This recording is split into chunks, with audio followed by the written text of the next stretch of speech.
Sunda Kelapa. Bandar 4 zaman yang syarat kisah sejarah. Dari sejak zaman Kerajaan Sunda Pajajaran di abad 15 hingga sekarang abad 21. Inilah megapolitan tua dengan sejuta kisah sejarah manusia.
Zaman Pakuan Pajajaran di abad 15, Sunda Kelapa adalah bandar utama Kerajaan Sunda Pajajaran. Hebat ya?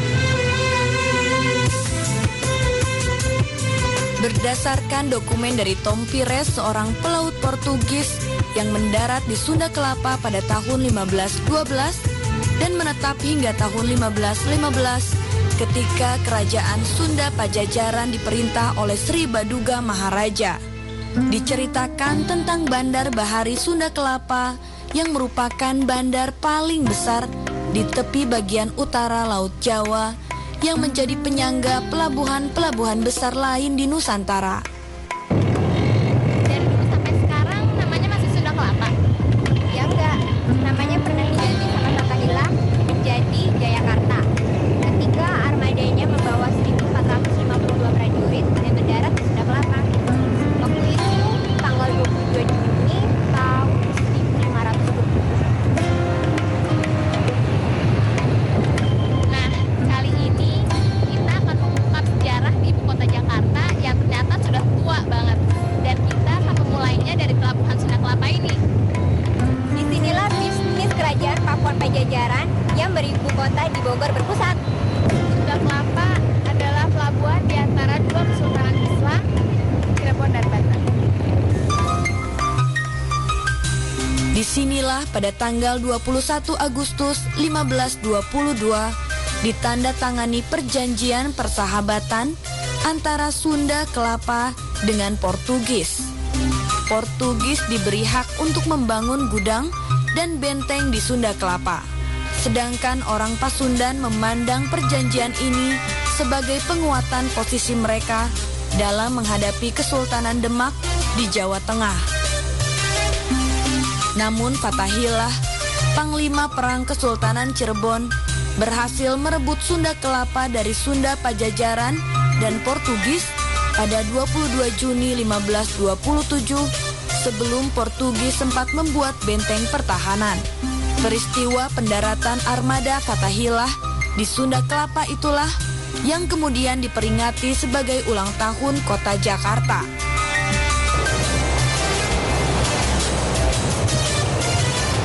Ketika Fathahillah mendarat di Sunda Kelapa, dia mengutip ucapan Rasulullah saat menaklukkan Mekah tanpa ada pertumpahan darah.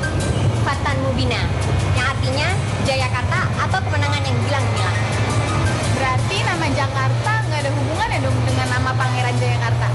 Ada Pangeran Ahmad Caketra, dijuluki juga Pangeran Jayakarta karena pusat pemerintahannya berada di muara Sungai Ciliwung dekat dengan Pelabuhan Jayakarta. Dan sekarang berada di sekitar jembatan Kota Intan di Terminal Kota.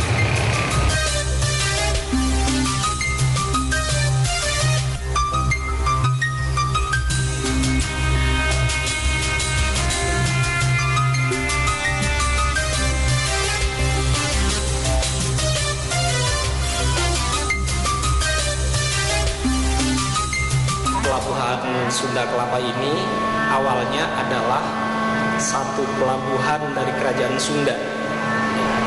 Yang ini merupakan satu pelabuhan internasional karena di tempat ini itu banyak kapal-kapal asing untuk datang berlabuh, singgah dan membawa lada dari tempat ini.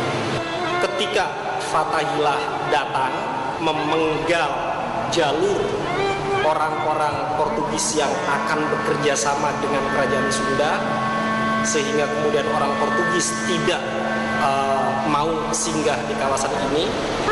Setelah itu kota ini berubah menjadi satu tempat yang namanya Jayakarta, diambil dari kemenangan yang gilang gemilang oleh Jayakarta pada tahun 1527 yang setiap tahun oleh Pemda DKI diperingati sebagai hari ulang tahun Jakarta. Sejak abad 16, berbagai bangsa dari Eropa telah keluar masuk di Pelabuhan Jayakarta. Sejak itulah kedamaian bumi Sunda Kelapa terancam. Menyadari itu, Pangeran Jaketra, penguasa kota Jayakarta, raja kecil pengikut Sultan Banten yang bertahta di tepian Sungai Ciliwung, pada awal abad 17 membangun sebuah pos militer untuk mengawasi muara sungai dari keluar masuknya bangsa Eropa, dan pertempuran tinggal menunggu waktu.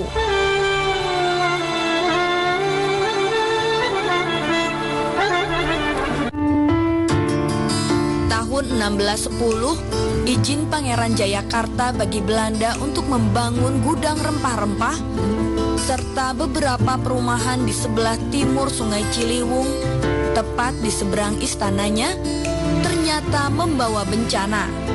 Dengan tentakelnya yang kuat, Belanda mulai membangun kantor kongsi dagang dan benteng militer dengan 4 bastion bertatakan intan yang disebut Benteng Kota Intan di tanah yang diberikan sang pangeran.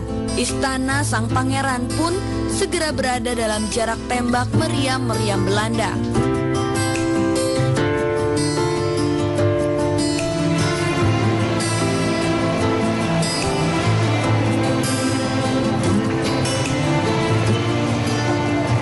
Nah, disinilah dulu Istana Pangeran Jayakarta.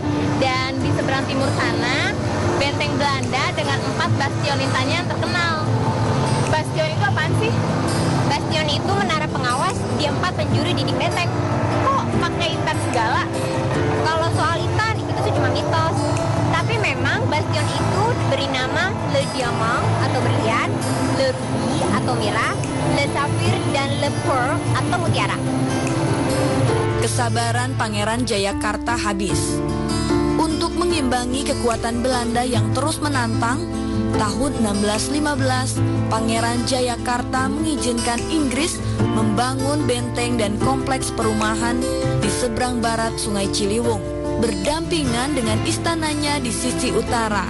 Tapi kehancuran datang menjemput begitu cepat. Desember 1618. Hubungan sang pangeran dan Belanda begitu buruk. Para prajurit Pangeran Jayakarta mengepung benteng Belanda dan berusaha merebut gudang utama rempah-rempah, yaitu Gudang Nassau dan Gudang Mauritius. Perang sengit pun pecah di Sungai Ciliwung hingga ke Laut Jawa. Dibantu Inggris di bawah komando Sir Thomas Dale, Pangeran Jayakarta mengalahkan Belanda.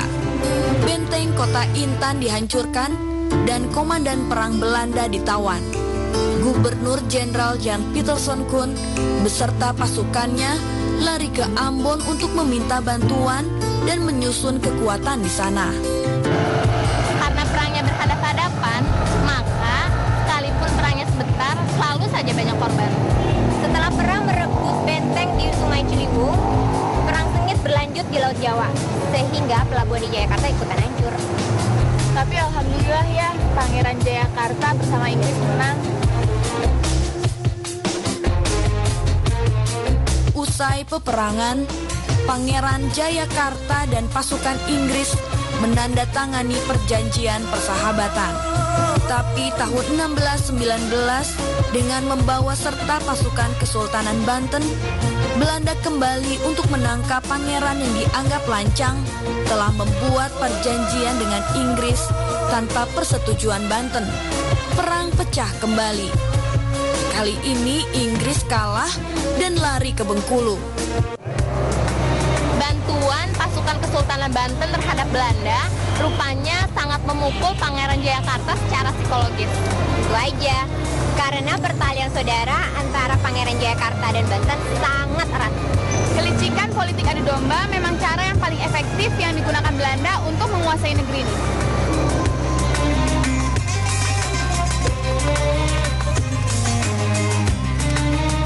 Kepergian Inggris ke Bengkulu membuat Pangeran Jayakarta dan pasukannya terjebak di Jayakarta. Mereka tak kuasa menahan gempuran Belanda yang mengepung dari arah Senen, Pelabuhan Sunda Kelapa, dan Tanjung Priok. Istana sang pangeran di Jayakarta pun hancur tanpa bekas.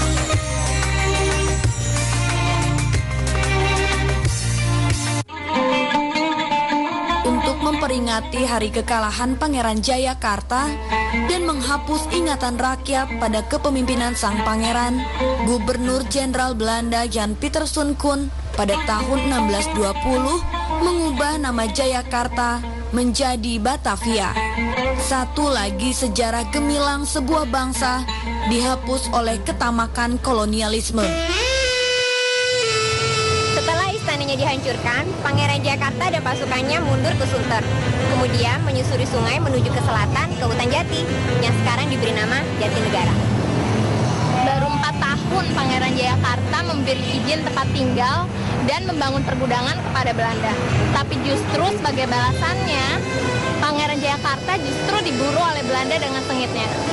Tragis ya, berarti peribahasa kalau Belanda dikasih tanah sejengkal minta sedepak, ada benernya juga. Atas pertolongan Allah, mereka diselamatkan di kelebatan Hutan Jati.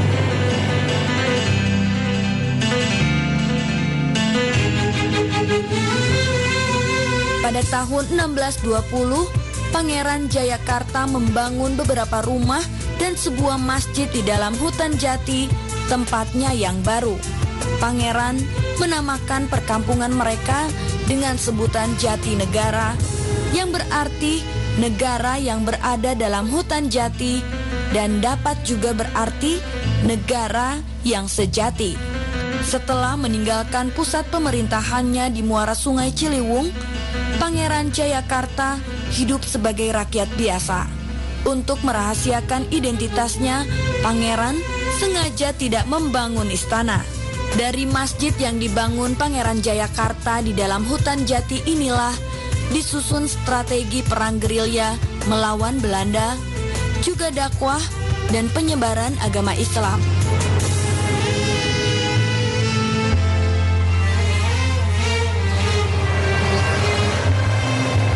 Disinilah sejarah Banten dan Jakarta bertemu. Sultan Ageng Tirtayasa bergerilya melawan putranya Pangeran Haji yang dibantu oleh Belanda. Dan kemudian pada tahun 1682, kedua putranya yang lain, Pangeran Sageri dan Pangeran Fatah, datang ke Jatinegara. Keduanya bergabung dengan pasukan Pangeran Jayakarta melakukan gerilya melawan Belanda dan juga untuk menyebarkan agama Islam.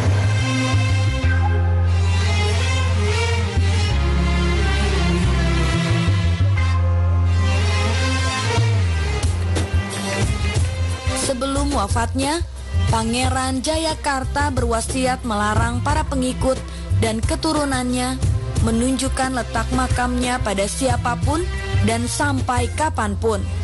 Kepatuhan para pengikut dan keturunannya dalam mematuhi wasiat Pangeran Jayakarta begitu hebat, sehingga baru pada tahun 1956, setelah 337 tahun, makam Pangeran Jayakarta diketahui umum.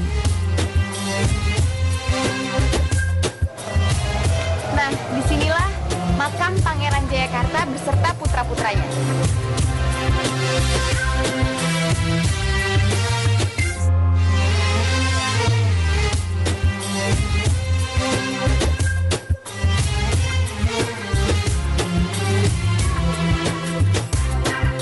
Masjid yang dibangunnya memang telah berubah. Bahkan namanya yang dulu Masjid Pangeran Jayakarta sekarang berganti menjadi Masjid As-Salafiyah.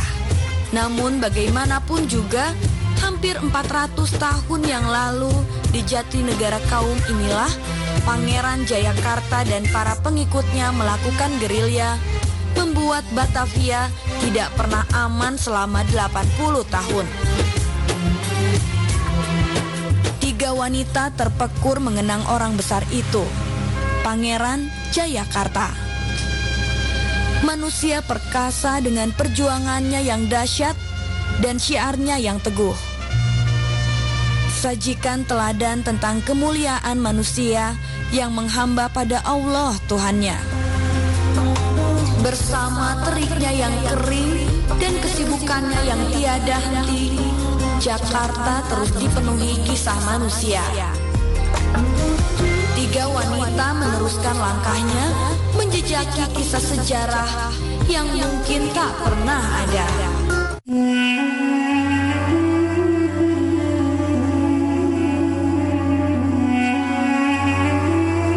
Seperti matahari, sejarah manusia timbul dan tenggelam.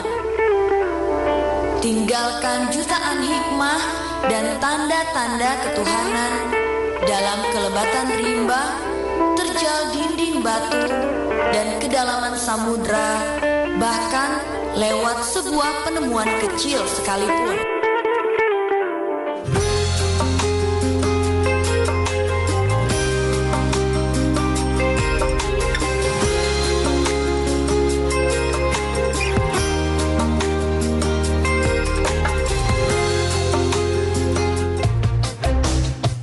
Abad 18, suhu politik amat panas di Batavia dan sekitarnya.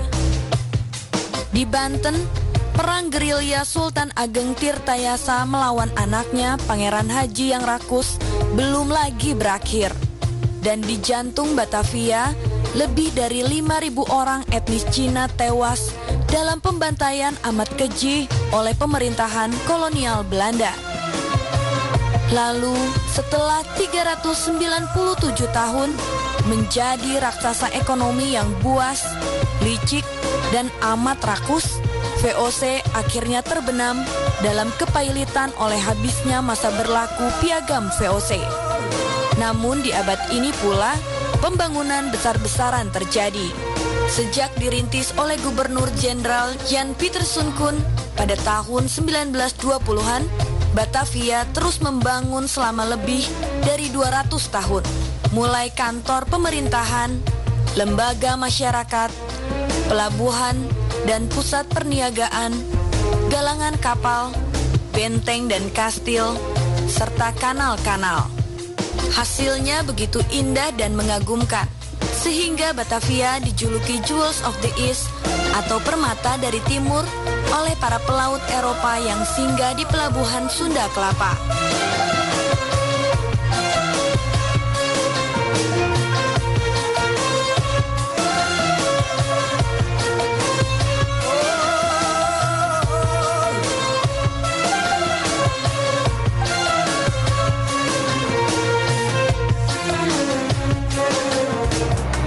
semua ini dibangun antara abad ke-17 hingga ke-18. Nah pemirsa, sekarang kita sudah berada di bekas kota tua Batavia yang megah banget. Iya, pembangunannya sampai menguras habis dana VOC. Sampai-sampai ketika izin operasionalnya dicabut pada 1799, VOC dalam keadaan yang sangat pailit. VOC pailit bukan hanya karena membangun Batavia, tetapi juga karena kecerobohannya, pemborosan, korupsi, nepotisme, penyelundupan, dan juga karena kemerosotan dalam tubuh militer Belanda. Ternyata Jewels of the East tidak senyaman nampaknya. Meski telah menguras dana VOC untuk dikumpulkan dari semua wilayah koloni Hindia Timur, Batavia tetap saja merupakan Headgraf des Hollanders atau kuburan orang Belanda. Drainase yang tidak memadai menyebabkan air menggenang di kanal-kanal yang tersumbat lumpur dan sampah dari laut dan rawa-rawa. Kemarau tebarkan bau busuk dan hujan luapkan air hingga menggenangi lantai dasar gedung-gedung yang memang dibangun di dataran rendah muara sungai.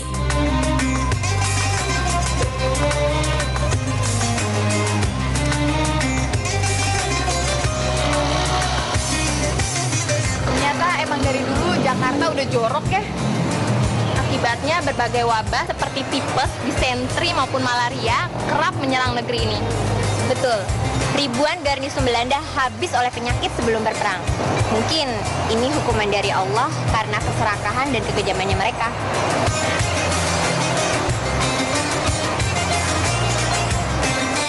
Pada pemerintahan Gubernur Jenderal Baron van Imhoff, pembangunan kota bergeser ke selatan yang lebih tinggi, lebih sejuk, dan lebih bersih airnya layaknya alam Eropa. Di sanalah Van Imhoff membangun Istana Buitenzoll yang kini dikenal sebagai Istana Bogor. Awal tahun 1736, seorang pemuda belasan tahun berdarah Arab tiba di kawasan kumuh Batavia dan tinggal di sebelah utara tembok benteng kota yang kala itu masih berupa rawa-rawa.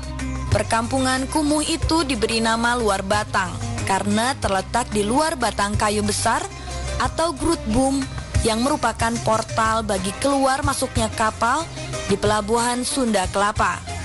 Siapa kira pemuda belia yang baru saja menjejakkan kakinya di tanah becek rawa-rawa itu tak lama lagi bakal mengancam eksistensi pemerintahan Hindia Belanda.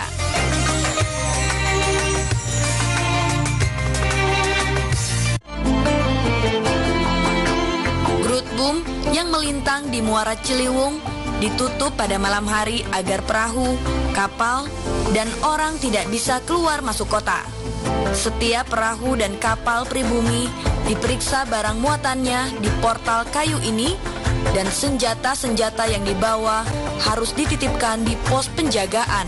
Sedangkan kapal-kapal yang tidak bisa masuk pelabuhan harus menunggu hingga pagi hari. Ada kalanya bahkan mereka bisa menunggu beberapa hari sampai mendapat izin untuk masuk ke pelabuhan.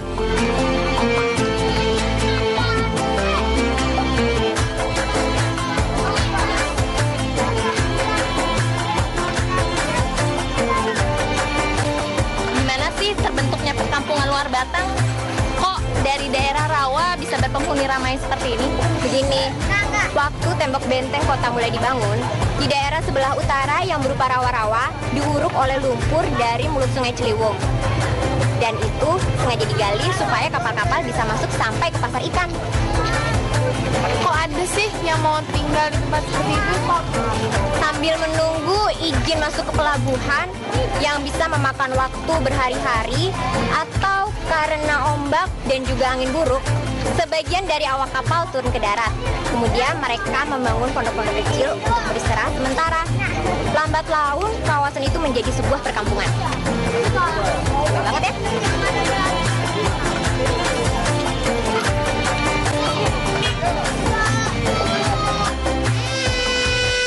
Pemuda belia bernama Al-Habib Hussein bin Abu Bakar Al-Idrus datang dari Al-Maikab Hadramaut di Yaman Selatan setelah melakukan perjalanan amat panjang melewati kota Surat di Gujarat, India Utara, di mana ia untuk beberapa lama menetap sambil belajar ilmu tarikat pada seorang sufi. Kedatangan Habib Hussein segera menarik perhatian banyak orang di kawasan luar Batang yang kebanyakan nelayan. Dalam waktu singkat, Habib muda itu telah merebut simpati penduduk dan menempatkannya pada kedudukan tinggi di masyarakat.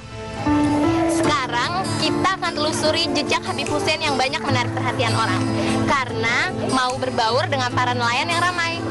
Bukan cuma itu, kekaguman orang justru karena ketinggian dan keluasan ilmu agama serta ilmu tarikatnya. Betul. Habib Hussein itu adalah pemuda yang tampan, berani, sederhana, taat beribadah, ilmu agamanya luas, terus suka menolong lagi. Pokoknya kepribadiannya itu membuat orang menjadi terpesona deh. Hebat ya?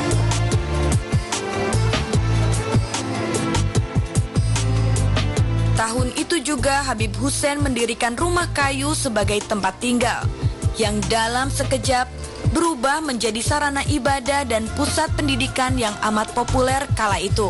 Hingga berdirilah sebuah masjid dengan jamaah belajar yang ramai.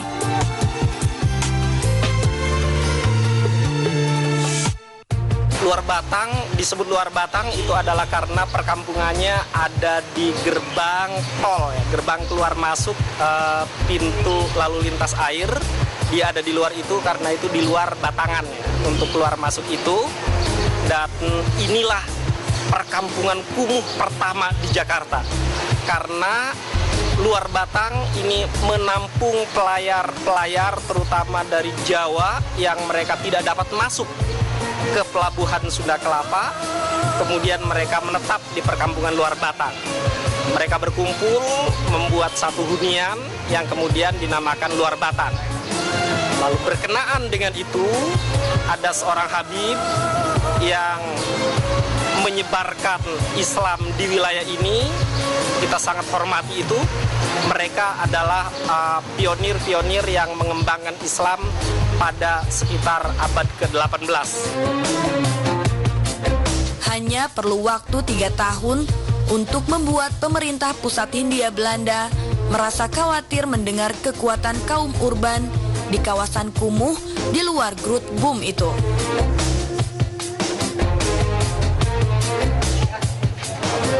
Kawasan itu dianggap ancaman oleh Belanda karena letaknya dekat Seduis atau disebut juga Gedung Balai Kota, cuma terpisah oleh tembok kota yang waktu itu masih berdiri. Gubernur Jenderal Van Imhoff pasti khawatir banget. Rumah tinggalnya di Toko Merah kan deket banget keluar Batang. Iya. Kekhawatiran itu yang kemudian membuat Belanda menjadi memata-matai kegiatannya Habib Hussein.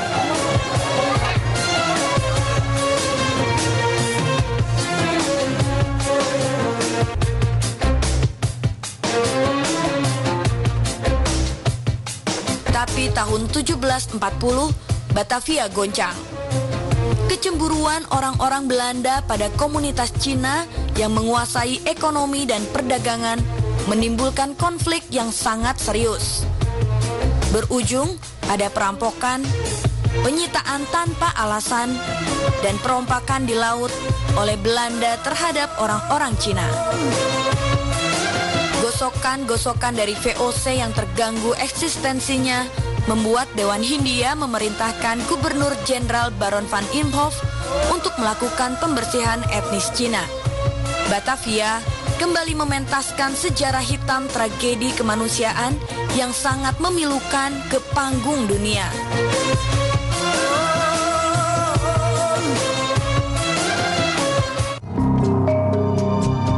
Oktober 1740, Batavia merah darah.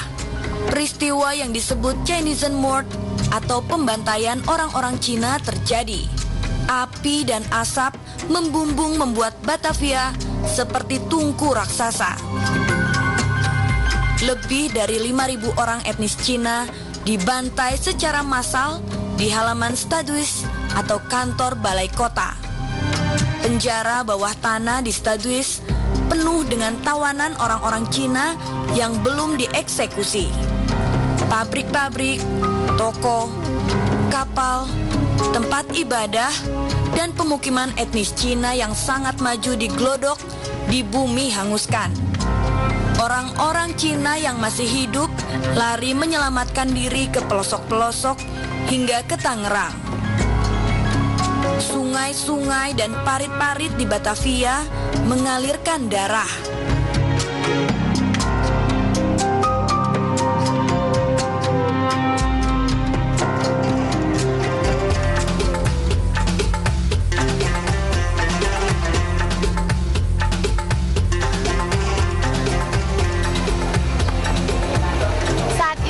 Ada juga orang Cina yang lari minta perlindungan keluar Batang. Lokasi luar Batang yang sangat dekat serta keberadaannya yang menggetarkan Belanda sangat masuk akal kalau orang Cina itu lari keluar Batang untuk minta perlindungan. Ya, ketika itulah seorang laki-laki Tionghoa datang meminta perlindungan Habib Hussein dari kejaran kompeni Belanda. Satu regu pasukan VOC tak cukup memiliki keberanian menghadapi ketegasan Habib Hussein yang bersikukuh akan melindungi sang buronan. Rasa terima kasih dan sukacita atas sebuah keluhuran budi seketika menggugah orang Tionghoa itu untuk kemudian memeluk agama Islam dan diberi nama Abdul Qadir.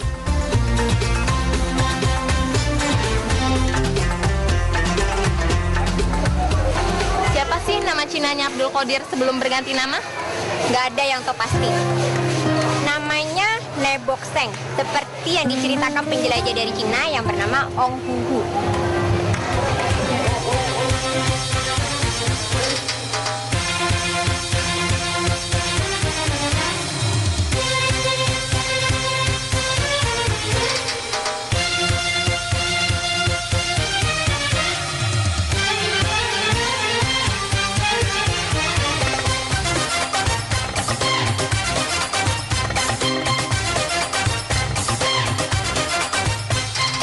Seorang penjelajah Cina bernama Ong Huhu yang pernah agak lama tinggal di Batavia menulis tentang seorang Tionghoa yang begitu populer dan sudah lama tinggal di luar Batang bernama Nebok Seng.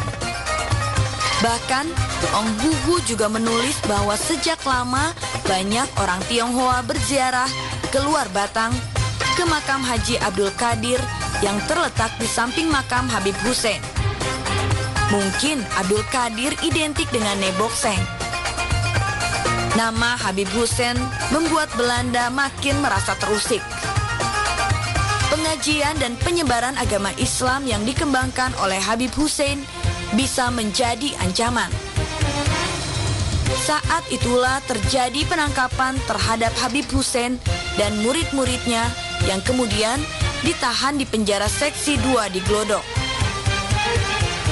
Namun karena desakan pengikut-pengikutnya yang berbondong-bondong tiada henti ke penjara, maka Habib dan murid-muridnya dilepas kembali. Setelah melakukan dakwah, mengajar, dan menyebarkan agama Islam selama 20 tahun, Habib Hussein wafat pada hari Kamis 1756 dalam usia sekitar 35 tahun. Sekitar pertengahan abad ke-18 tahun 1740-an ketika terjadi pembantaian komunitas Cina di wilayah Jakarta ini, Habib di luar Batang ini kemudian menampung orang-orang Cina yang meminta perlindungan kepada mereka. 3 wanita meninggalkan masjid luar Batang, tempat di mana seorang manusia datang dengan keberaniannya yang menggetarkan. Kiprahnya dalam penyebaran Islam yang mengagumkan, serta kerelaannya melindungi orang teraniaya begitu mempesona. Ia telah begitu gemilang mewujudkan Islam yang rahmatan lil alamin. Al-Habib Hussein Abu Bakar Al-Aidrus, ia datang sangat belia dan pergi masih muda. Tak perlu dikeramatkan pun, ia adalah teladan. Angin laut bertiup kencang, ombak berkejaran. 3 wanita melanjutkan langkah untuk kembali menapaki jejak sejarah yang mungkin tak pernah ada.